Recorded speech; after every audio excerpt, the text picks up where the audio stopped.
buenas. Hoy os presentaremos la novela titulada Toque en el corazón, escrita por Jorge Gamero.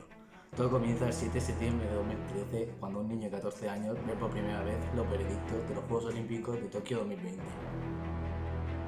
Su nombre es Juan y su obsesión siempre ha sido correr en las Olimpiadas. Durante esta apasionante historia intentará lograr una plaza para los Juegos Olímpicos de Tokio 2020. En esta historia podremos encontrar un romance, una historia de superación y el premio final.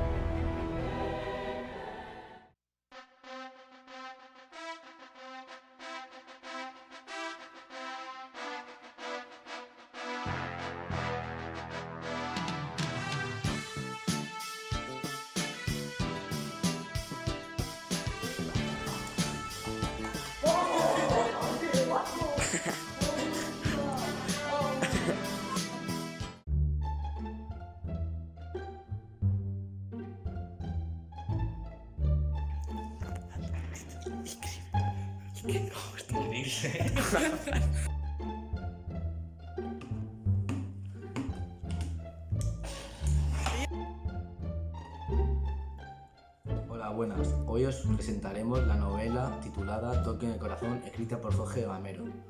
Todo comienza el 7 de septiembre de 2013